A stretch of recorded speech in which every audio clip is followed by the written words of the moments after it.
저는 믿음 바꿔줄 생각 없거든요. 만약이란 게 없어요. 진짜인데 어떡해요, 거기가. 이 형을 당신들이 하고 있잖아요. 3월 16일 첫 방영된 CBS 관찰 보고서 신천지에 빠진 사람들. CBS는 지난 1년 2000시간 동안 신천지를 관찰했고 이 내용을 8부작 다큐멘터리로 제작했습니다. 방송 이후 관련 검색어가 인터넷을 뜨겁게 달구고 있는 상황. 그러나 과연 그들이 말하는 것이 모두 진실일까? 정말 사실만을 기록한 것일까? 숨은 의도는 무엇일까? 그 진실을 밝힙니다.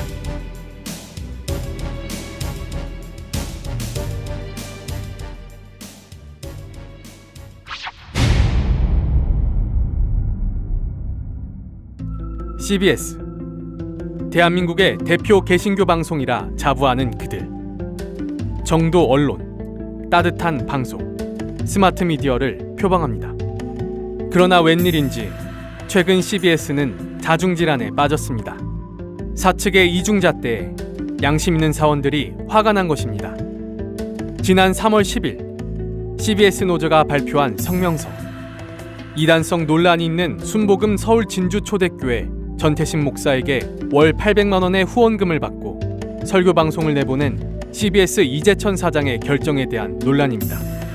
이단이라 하는 신천지는 아웃이라 외치면서 이단 논란이 있는 전 목사의 설교를 방영하는 이유가 무엇이냐며, 결국 돈에 따라 이단의 기준이 변하는 것이냐며 문제를 제기한 것입니다. 사실 CBS의 태도가 돈에 좌지우지된 것은 하루 이틀 일이 아닙니다. 그 배경에는 CBS의 독특한 재원 구조가 있습니다. 일반적인 방송사의 경우 광고 등 영업수익과 문화사업, 판권 판매를 통한 사업수익이 주된 수입원입니다. 그렇다면 CBS는 어떨까? 타 방송과 달리 행사협찬의 15.6%, 헌금의 17.2%, 총 33%가량을 후원금과 협찬에 의존합니다. 주 후원자인 한국기독교총연합과 기성교단 측의 영향력을 피할 수 없는 재원 구조를 가지고 있는 것입니다. 이번 영상의 제작 역시 기성교단의 금전적 뒷받침이 있어서 가능했다고 CBS는 말합니다. 한국교회가 HD 전환 특집 제작으로 지원. 관찰보고서 신천지에 빠진 사람들은 한국교회의 적극적인 지원으로 제작되었다. 제작팀은 예산 마련을 위해 3개월간 서울 경기 지역 목회자들을 만나 기획 내용을 설명하고 지원을 요청했다. 다수의 목회자들이 이 기획의 필요성에 공감하였으며 힘 닿는 데까지 지원을 약속했다. 한국교회의 적극적인 지원이 없었다면 관찰보고서 신천지에 빠진 사람들 8부작의 제작은 불가능했을 것이다. 그 태생부터가 한국교회의 입장에 편중되게 제작될 수밖에 없었던 영상. 부패한 한국교회의 현실을 밝혀내고 정화해야 할 기독 언론이 오히려 그들과 결탁하고 재정 지원을 받아 신천지를 공공의 적, 희생양으로 만든 것입니다. 그렇게 제작된 영상.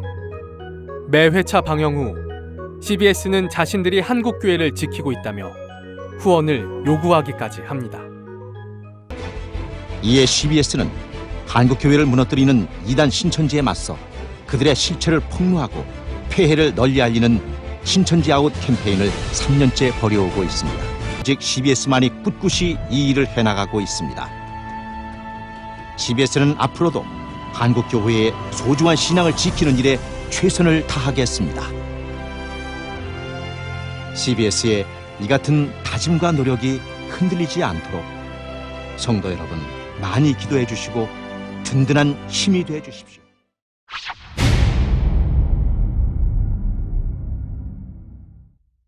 부패한 한국교회를 지킨다는 명목 아래 CBS가 8부작으로 기획한 신천지에 빠진 사람들. 주로 강제 개종교육을 통해 개종된 사례들을 다루고 있습니다. 교리의 옳고 그름은 이야기하지 않습니다. 그러나 신천지인 중 강제 개종교육을 받은 사람은 약 0.4%, 그로 인해 신천지를 떠난 사람은 0.2%에 불과합니다. 1%도 안 되는 사례로 15만 신천지를 파헤친다. 표본 집단 선정에도 오류가 있을 뿐더러 일반화하기에는 턱없이 부족한 수치입니다. 그리고 이 영상을 면밀히 살펴보면 뭔가 앞뒤가 맞지 않습니다. 허술한 점이 속속 발견됩니다. 가을이 깊어가던 지난 10월 효은 씨가 부모와 함께 찾아왔습니다. 혹시 공부하고 다시 얼마나 됐어요? 공부도 마치 저 같은 교리대로 말하시고 제 발로 찾아온 곳이지만 그녀의 태도는 처음부터 삐딱했습니다. 과연 제 발로 찾아온 것이었을까? 얼굴이 이불에 덮인 채 끌려오는 그녀. 앞좌석에서 내려가고 이제 전화기하고 뺐었죠. 뺐는데 이 대단합니다. 그냥 뭐 보통 남자의 힘보다 더 세더라고요.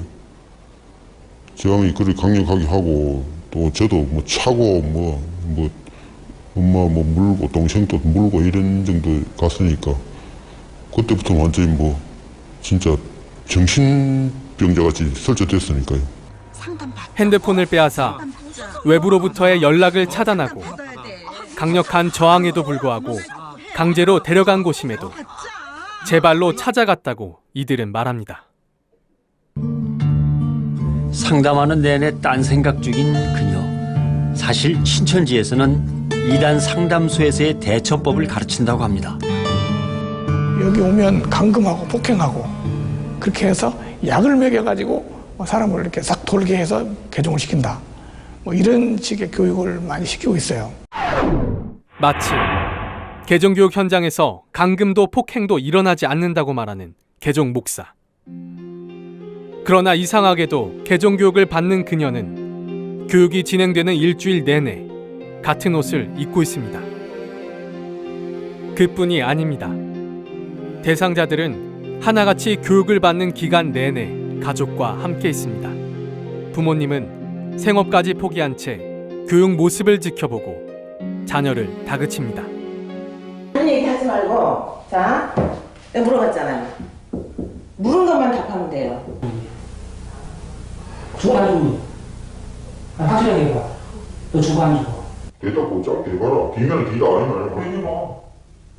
주관 주고 그러면 그건 사실 어려워. 성경을 펴자 바로 덮어버리고 대답을 하라 그러죠. 제가 믿는 말씀 믿으면 안 돼요. 성경에 기초한 많은 설명이 필요한 답변을 단답형으로 대답하라 강요하고 윽박지르기까지 하는 상황. 어찌할 바를 모르고 울음을 터뜨립니다. 반면 당당히 대처하면 어떨까? CBS는 신천지 성도의 당당한 대처를 상담사 괴롭히기라고 말합니다. 개혁 환불 받고 오세요. 구원이라는 뜻이 뭔지 아세요?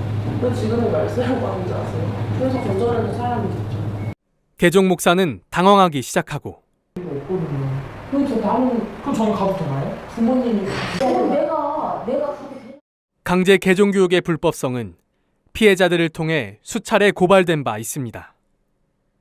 수면제를 타셔서 저도 알지 못하게 입과 다리를 묶으셨고 큰 여행용 가방에 저를 넣어서 강제로 이동시키셨습니다. 옷을 벗겨서 무언가가 이제 핸드폰이라든지 뭐 연락할 수 있는 어떤 수단이 있는지를 막 다 점검하시고.